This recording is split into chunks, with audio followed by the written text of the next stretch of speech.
What's up, my awesome YouTubers? Ryan1988 or Justin back here to do another video in my countdown to Halloween videos. And today we're here to talk about our continuing review in the Elm Street franchise. And that is going to be A Nightmare on Elm Street 5, The Dream Child. The Dream Child came out in 1989 after the huge success of the previous two movies, especially The Dream Master. You know, obviously they were going to continue on and make another movie. And so we have The Dream Child, and The Dream Child continues on with Alice's story. And, you know, Dan's in this movie. They're the remaining surviving characters of The Dream Master. You know, they're graduating high school, they're wanting to move on with their life, and it just so happens that Alice is pregnant in this movie. And with that, Freddy Krueger is reborn. And in this movie, Freddy is going after Alice's baby. He's able to get into the baby's dream and go after Alice, go after Dan, and go after her new group of friends that are in this movie. So that is the premise of this film. It is, again, The Dream Child. And, you know, at this time with the franchise, you know, it was slowly starting to, I don't know if, you know, coming out of ideas is the right thing to say, because The Dream Child has a great and unique story of Freddy not only invading Alice and invading Dan and invading her new group of friends, but also her unborn baby. We had not seen that before, and so I think that's a cool concept for the franchise, but at this point, you're really kind of seeing that, you know, they've, you know, made, let's see, the first, you know, prior to this movie, you know, the last 2 years, 1987, they came out with Dream Warriors, 88, they came out with Dream Master, so, you know, they were really going off of the success of this franchise, and so the quality was dipping, you know, at this point just a little bit. I'll be honest, the first time I saw The Dream Child as a whole, when I was marathoning the movies pretty much for the first time on DVD, this was definitely the worst of the bunch, and I wasn't a big fan. And then I got to Freddy's Dead, and we'll talk about that in my next review, but now, you know, almost 20 years later, I love this movie. I love it for what it is. You know, it's not the best of the franchise. It is definitely, you know, towards the bottom of the list. However, I do love it. There's only one film in this franchise I don't like. I'll be curious to rewatch it when I watch the 4K, but that's Freddy's Dead. Like, I'm not the biggest Freddy's Dead fan. I know a lot of people would know that because I talk about it quite a bit when we talk about Nightmare on Elm Street. Freddy's Dead is definitely my least favorite. As far as the characters go in this movie, this is definitely one of the strong things about the movie. I love Alice. I think Alice is underrated compared to a lot of the other characters in this franchise. Or if you look at, you know, Nancy, she's very iconic. Heather Langenkamp is amazing.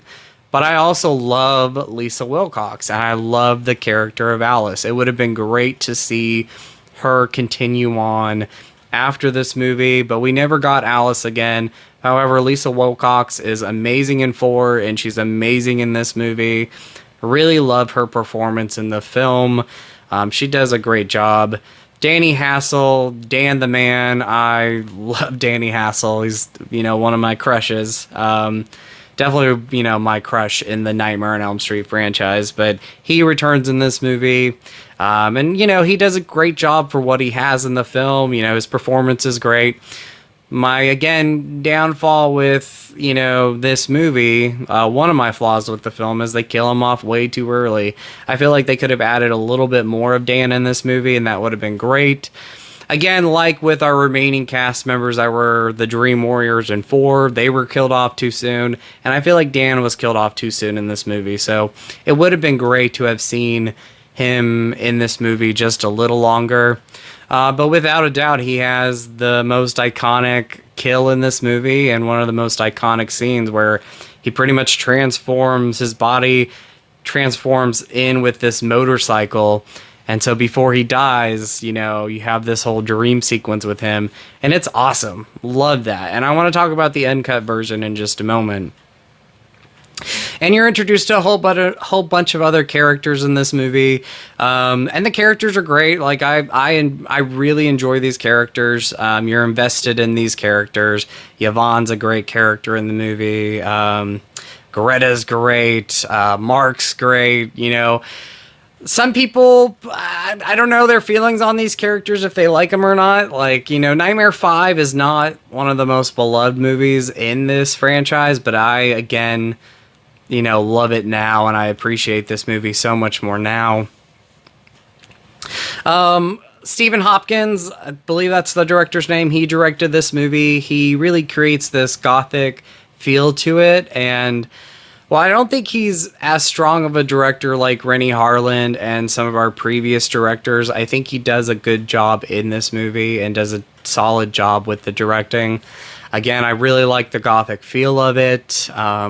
I love the, towards the end of the movie, you have these stairs that are going upside down and on the ceiling, very labyrinth-like, and that is great. Again, story-wise, while I think it is creative, I think we were getting to this point where, you know, we were losing kind of the momentum here. The steam was going away slowly. And if they would have waited, maybe, you know, another year, you know, taking a 2-year break, I think, you know, more fans would have went to have seen this movie and would have watched it and maybe appreciated the movie.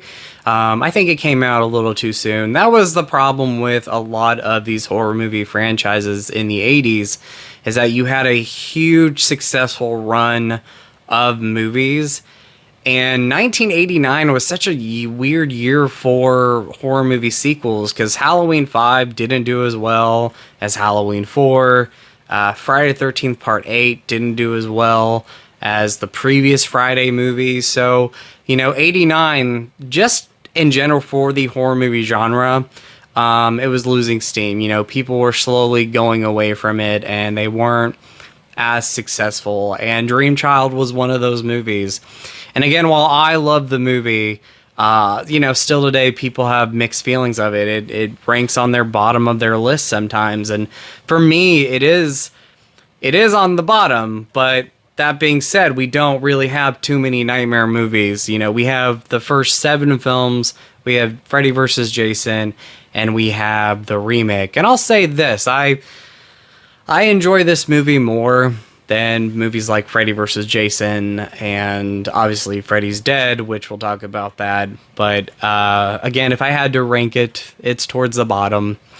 But overall, I love it. I do love it. Again, writing, a little flawed. That's one of my flaws. And, you know, it wasn't as...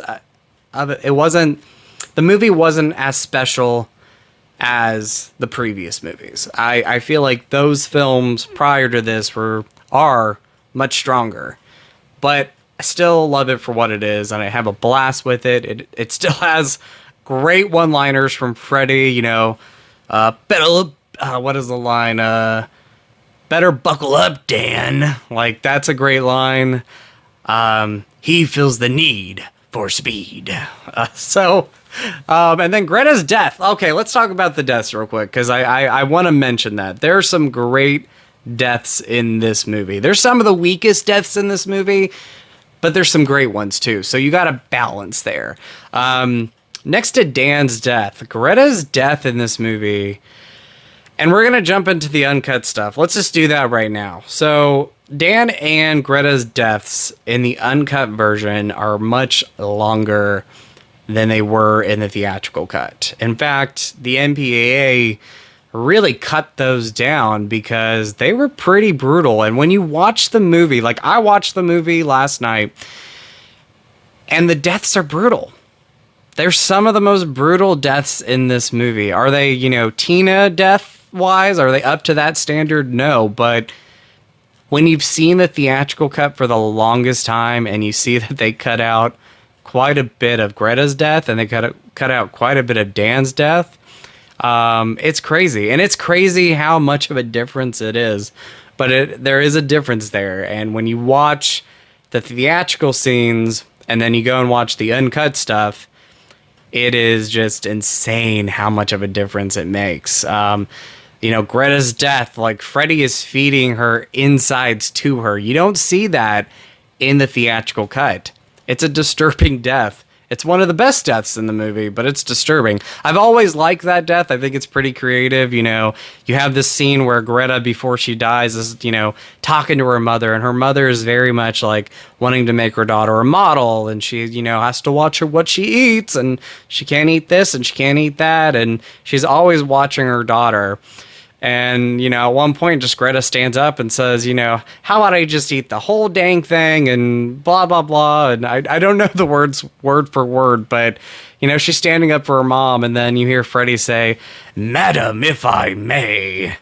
Greta's death is, it's crazy. And you watch the uncut version, and it's insane.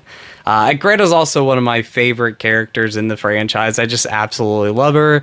You gotta gnash your teeth for the paparazzi. Absolutely love her. So she's great. And then, jumping into the 4K, we'll talk about that real quick. You do get both cuts of this movie. You get the theatrical cut, and for the first time, you get the unrated cut, or the uncut version. And the uncut version is awesome. This version of this movie never got released here in the US. We never had it on VHS. We never had it on DVD or Blu-ray. I have every format of this movie. And this is the first time that in the US, A Nightmare on Elm Street 5 is getting an uncut version. And I think the only time that this had a release was a VHS in China. Out of all releases, that was the only way to watch the movie uncut. So you're getting it for the first time uncut, and I absolutely love that. And it flows perfectly. Like, I was watching it last night, and there's some movies that, like, you could tell that they add a scene back into a movie and it's a little grainy, so it doesn't match up with the rest of the film and it doesn't flow as nice. This one flows nice. This is like My Bloody Valentine standards with the Scream Factory release of that. Like, that flows beautifully. This is the same way. It just flows beautifully with the rest of the film. And so it's amazing that we now have the uncut version of A Nightmare on Elm Street 5. The rest of the movie looks perfect. Like, again, this set is wonderful. This is going to be one of my favorite sets at the end of the year. I just think it is perfect, and I'm so happy to own these movies now on 4K. This is one of my favorite horror movie franchises, and I love Freddy Krueger. I love, in Nightmare 4 and 5, the character of Alice. I'm rambling now. I feel like I'm rambling now. So, but anyway, A Nightmare on Elm Street 5, The Dream Child, while it's not as strong as the previous 4 movies, it is still a strong movie. It is an 80s staple. This was the end of Freddy in the 80s, and then we would go on to Freddy in the 90s. And I'll be curious to rewatch Freddy's Dead and to see what my thoughts are now. Like, again, I'm not a Freddy's Dead fan. I can't get it's hard for me to get through that movie sometimes. If you grew up with the film, it's very nostalgic. For me, I didn't see that movie until later on, and it's not an easy one for me to sit through. I think the best thing about that movie is Robert Englund.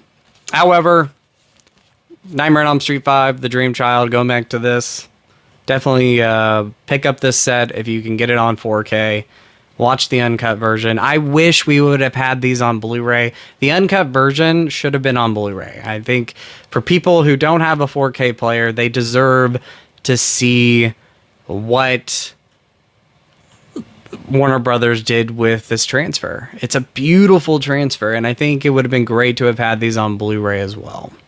So, but anyway, that's my review of the movie A Nightmare on Elm Street 5, The Dream Child, and my review of the new uncut version on 4K. So hope you enjoyed this video. I really appreciate, as always, you all watching.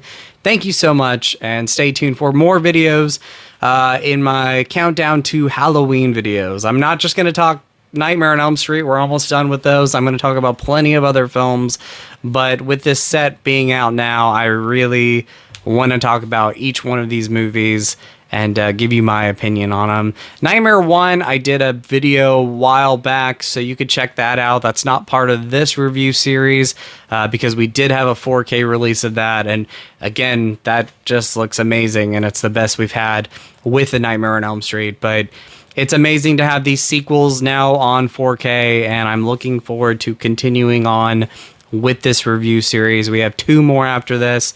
That's Freddy's Dead and Wes Craven's New Nightmare. And maybe I'll review the remake. Maybe we'll just give that a review, kind of a look back on it, but we'll see. But anyway, much love to you all. As always, you're all awesome. You all rock. And with a positive, out with a negative. And I'll talk to you later. Bye, everybody.